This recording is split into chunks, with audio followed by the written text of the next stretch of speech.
नमस्कार प्रिय विद्यार्थियों। एसपी स्टडी पॉइंट के इस यूट्यूब प्लेटफॉर्म पे एक बार फिर से आप सभी साथियों का बहुत-बहुत स्वागत है, अभिनंदन है।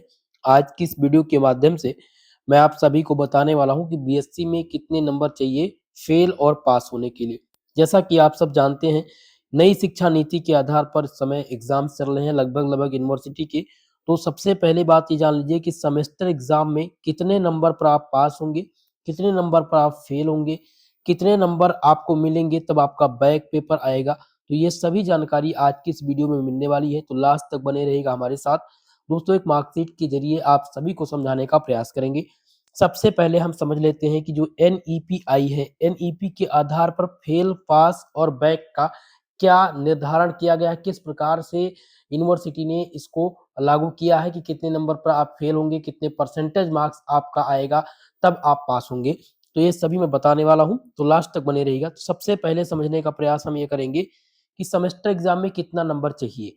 तो इसके लिए हमें जानना ये ज़रूरी है कि सेमेस्टर एग्जाम में आपका पूर्णांक कितना होता है। तो आपको बता दें, एनईपी के आधार पर जो आपके इस समय पेपर हो रहे हैं, उसके जो पूर्णांक है वो 75 मार्क्स यानी 75 नंबर है, ठीक है? और कुछ यूनिवर्सिटी में 100 नंबर है, ठीक है? मैं ओवरऑल की बात कर रहा हूँ, ठीक है? तो थ्योरी का पेपर कुछ यूनिवर्सिटी में 75 नंबर का होता है और कुछ यूनिवर्सिटी में 100 नंबर का। तो एनईपी के आधार पर जो पासिंग मार्क यूनिवर्सिटी ने रखा है, वो कितना रखा है? वो 33%, यानी 75 का आपको 33% मार्क्स आना चाहिए, तब आप पास माने जाएँगे, ठीक है? और 100 नंबर का पेपर अगर होगा तो तब भी आपका 33% मार्क्स पासिंग मार्क माना जाएगा, ठीक है? तो पहला चीज़ क्लियर ये हो गया है कि पासिंग मार्क कितना है? तो पासिंग मार्क जो आपका है वो ओवरऑल आपके जितने भी आपके जो पेपर होगा, मान लिया कि ज़ूलॉजी का आप पेपर देने गए तो आपका पेपर 75 नंबर का हुआ, तो 75 का 33% मार्क्स अगर आएगा तब आप पास माने जाएँगे, ठीक है?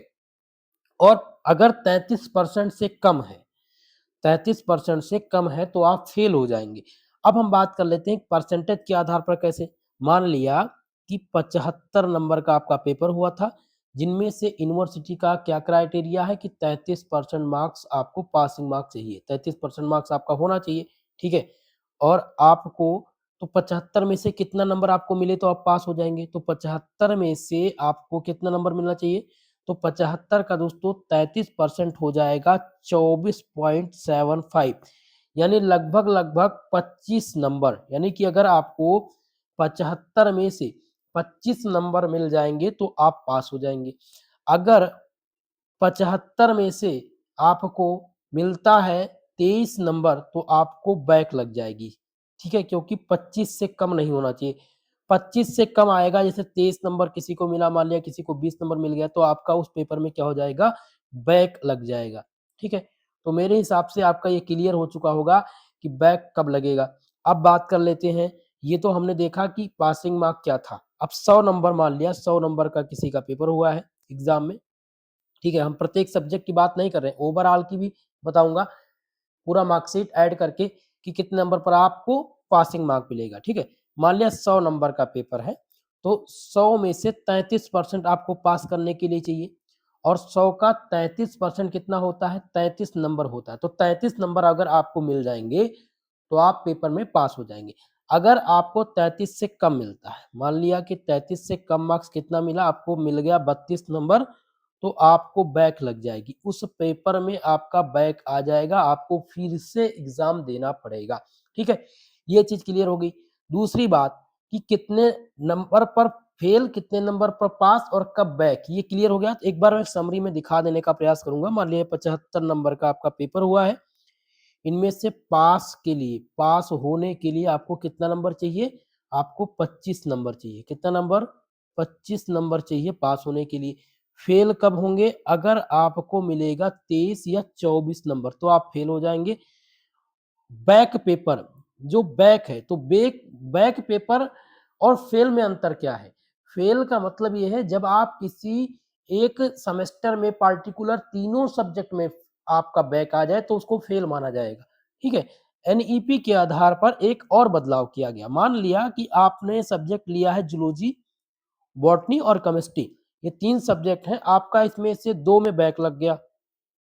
आपका केमिस्ट्री में बैक लग गया है, ठीक है? और बॉटनी में आपका बैक आ गया है, यानी कि आपको 75 में से 23 नंबर मिले। तो क्या आप उस सब्जेक्ट में फेल हैं?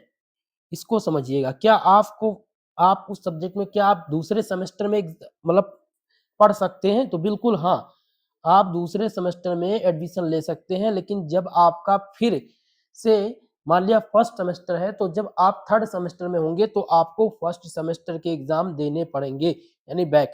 ठीक है, और फेल कब हो जाएंगे? मान लिया जब आपका जूलॉजी में भी आपका बैक, तीनों में बैक आ जाए, तो आपको फेल कर दिया जाएगा, आप फिर से फर्स्ट सेमेस्टर पढ़ेंगे। ठीक है, तो 2 सब्जेक्ट में बैक है, तो अगले सेमेस्टर में आप एग्जाम दे सकते हैं, पढ़ सकते हैं, आपको बैक पेपर देना पड़ेगा। ठीक है, ये चीज समझ गए आप लोग। अब बात कर लेते हैं, एक मार्कशीट के माध्यम से आपको समझाने का प्रयास करेंगे। ये डॉक्टर राम मनोहर लोहिया अवध यूनिवर्सिटी का मार्कशीट है 2024 और 25 सत्र का। ठीक है, अब इसमें मैं आपको बताऊंगा, देखेंगे ये जो मार्कशीट है ये 4th सेमेस्टर का है, बैचलर ऑफ साइंस सेमेस्टर 4, ये सेमेस्टर 4 का मार्कशीट है, जिसमें मेन कितने सब्जेक्ट हैं? आपका पहला हो गया केमिस्ट्री, बॉटनी और जूलॉजी। ये 3 सब्जेक्ट आपके मेन हैं, जिनमें जो टोटल मार्क्स था पूर्णांक वो था कितना? 100। बाकी 75 की थ्योरी जो होगी वो 75 नंबर की कराई गई है, और 25 नंबर आपके मिड टर्म के मिलते हैं, यानी टोटल 100 नंबर हो गया ना। 100 में से आपको 33 नंबर लाना था। कितना नंबर? 33 नंबर लाना था, और इनको कितना मिला है? ऑब्टेन इन्होंने किया 60 नंबर, यानी कि ये पास है, इस पेपर में ये पास है। आप केमिस्ट्री का सेकंड देख रहे हैं, ये आपका दिया गया है किसका? ये आपको मिलेंगे प्रैक्टिकल की, तो प्रैक्टिकल का तो आपको मिल ही जाता है, उससे तो कोई दिक्कत है नहीं। ठीक, अब बात करेंगे बॉटनी का, तो बॉटनी में इनको 73 नंबर मिला 100 में से, तो 33% ही पासिंग मार्क्स है, तो ये इसमें भी पास है। जूलॉजी की बात करें तो जूलॉजी में इनको 47 नंबर मिला 100 में से 47। अगर इनको 100 में से कितना नंबर मिलता? अगर 100 में से 32 नंबर इनको मिलता है यहाँ पर 47 की जगह पर, तो ये क्या हो जाते? ये फेल हो जाते इस सब्जेक्ट में इनका, यानी कि इस सब्जेक्ट में बैक आ जाता। क्लियर है? अब बात कर लेते हैं टोटल पूर्णांक की। तो यहाँ पर आप देखेंगे 4th सेमेस्टर दिया गया, यहाँ पर हम फर्स्ट सेमेस्टर से समझाने का प्रयास करेंगे। नीचे आप देखेंगे ये है फर्स्ट सेमेस्टर, तो फर्स्ट सेमेस्टर का टोटल पूर्णांक कितना था? टोटल पूर्णांक था इनका 800। फर्स्ट सेमेस्टर में टोटल पूर्णांक 800 था। इन्होंने टोटल कितना मार्क्स लिया? 646 नंबर। ठीक है, अब बात ये है कि 800 में से कितना? 686, तो 800 का 33% होना चाहिए। 33% मार्क्स टोटल सब्जेक्ट में रहेंगे तो आप पास हो जाएंगे। ठीक है, एक और अहम बात, मान लिया कि टोटल नंबर आपके जो पूर्णांक है, ठीक है, पूर्णांक आपका मान लिया 100 नंबर इसका है केमिस्ट्री का, 100 नंबर बॉटनी का और 100 नंबर जोलॉजी का, तो आपको 60 इसमें किसी भी सब्जेक्ट में क्या हुआ, इनको देखो 60 यहाँ पर मिला था, और इसमें 73 मिला था, और इसमें 47। मान लिया इसमें और इसमें नंबर ज्यादा है, इसमें बहुत कम है, पासिंग मार्क्स से भी कम है, लेकिन ओवरऑल क्राइटेरिया यानी ओवरऑल तीनों सब्जेक्ट में मान लिया कि भैया एक बार समझिएगा, बहुत ही अ, बारीकी चीज है ये, और इसमें समझना यह है कि मान लिया कि आपका 300 का पूर्णांक था, जिसमें से आपको कितना चाहिए था? 150 नंबर पास होने के लिए, लेकिन एक सब्जेक्ट में पासिंग मार्क जो है, यानी जो 33% है, 33% से भी कम है, लेकिन 150 का क्राइटेरिया कंप्लीट है, क्योंकि 2 सब्जेक्ट में आपके ज्यादा मार्क्स हैं, एक में कम है, तो वो आपको पासिंग मार्क, वो आपको पास माना जाएगा, आप फेल नहीं होंगे। ठीक है, ये बात आप ध्यान रखेंगे। चलिए एक बार यहाँ पर फिर से बता देते हैं, जैसे कि मान लिया ये 75 नंबर का आपका पेपर है, paper number first, paper number second 75, और पेपर नंबर थर्ड, 3 पेपर आपके होते हैं, जूलॉजी, बॉटनी, केमिस्ट्री या फिजिक्स, केमिस्ट्री, मैथ।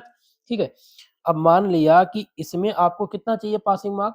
इसको इसमें यानी पहले पेपर में 33%, तो आपको मिल गया मान लिया 50, इसमें भी आपको 50 मिल गया, और इस वाले पेपर में यानी तीसरे वाले पेपर में आपको 20 नंबर मिल जाए, 23 नंबर मिल गया, तो क्या आप फेल हो जाएंगे? क्या आपको इस सब्जेक्ट में बैक आएगी? तो आपको बता दें इसमें बैक आपका नहीं आएगा, क्योंकि ओवरऑल जो क्राइटेरिया है वो कंप्लीट हो रहा है। ठीक है, ओवरऑल इसमें ज्यादा मार्क्स है, इसमें ज्यादा मार्क्स है, तो ये इसका क्या है? एवरेज इसका कंप्लीट कर रहा है, तो आप पास हो जाएंगे। ठीक है, इसमें अगर 10 नंबर से ऊपर है तो आप पास हो जाएंगे। ठीक है, तो इस प्रकार से फेल और पासिंग मार्क का क्राइटेरिया है। एक बार मैं प्रयास ये करूंगा कि बोर्ड पर भी एक वीडियो बना दूंगा, जहां पर आपके सारे चीज डाउट्स क्लियर हो जाएंगे। नेक्स्ट वीडियो में मैं आपको बता दूंगा कि आपको जो मार्कशीट में आपको जो निकालना है, आपका परसेंटेज कैसे निकलेगा, जैसे कि इसमें सीजीपीए और एससीजीपीए कैसे निकालेंगे, इनके आधार पर, ठीक है, ग्रेड के आधार पर। तो मैं आपको एक वीडियो में विस्तृत बता दूंगा, आपका क्लियर हो जाएगा। ठीक है, आशा करता हूँ कि आप सबके समझ में यह वीडियो आ गई होगी। बाकी कोई डाउट्स है, कोई भी दिक्कत है तो कमेंट बॉक्स में कमेंट करके जरूर बताइएगा। दोस्तों वीडियो पसंद आई हो, प्लीज आप सबसे निवेदन है, वीडियो को लाइक शेयर जरूर कर दीजिएगा और चैनल पर नए, चैनल को सब्सक्राइब जरूर कर लीजिएगा। ओके, आज के लिए बस इतना ही, मिलते हैं किसी नेक्स्ट वीडियो में, तब तक के लिए जय हिंद, जय भारत।